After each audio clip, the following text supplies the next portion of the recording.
Okay sir. அடுத்து உங்க படங்கள் என்னென்ன ரிலீஸ் பண்ணலாம் அப்படிங்கிற பிளான் இருக்கா? ரிலீஸ்ன்னா என்ன காக்கா காக்க பண்ணலாம், கண்டு ஆமா. கொண்டே கண்டு கொண்டே பண்ணலாம்.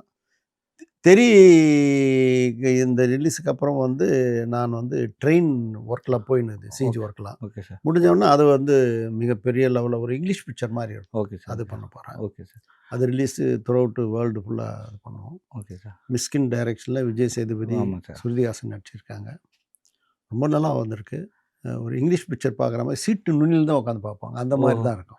சூப்பர். அது நல்லாயிருக்கும். ஆனா அது டிலேவா சார்? ஏன்னா மிஸ்கின் சார் இப்போ ஒரு இல்ல ரிலேஷனா இன்னைக்கு வந்து ஒரு 8 கம்பார்ட்மெண்ட் செட்டு போட்டு எடுத்துருக்குறோம். Okay sir. அது ஓடணும்னா எப்படி ஓடும்? ஆமா. சிஜிவினுடைய உதவி ஆமா. வேணும்ல. அந்த ஒர்க் தான் போயின்னு இருக்கு. ஆனா ஒரு மிஸ்கின் சார் சமீபத்தில ஒரு ஏதோ ஒரு ஃபங்ஷன்ல பேசும்போது சொன்னாரு, என்னோட 2 படங்களே இன்னும் ரிலீஸ் ஆகல அப்படிங்கிற மாரி இல்ல பேசியிருந்தாரு. அவருக்கு வந்து அந்த அந்த கண்ணோட்டத்துல இருக்கலாம் இல்லையா? Okay, okay, okay. அவருடைய படம் ரிலீஸ் ஆகுது. இந்த படம் இப்ப தானே முடியுது. ஆமா, ஆமா, ஆமா. இன்னொரு படம் வந்து அது எனக்கு தெரியாது. நம்ம படம் 100% ரிலீஸ் ஆயிடும்.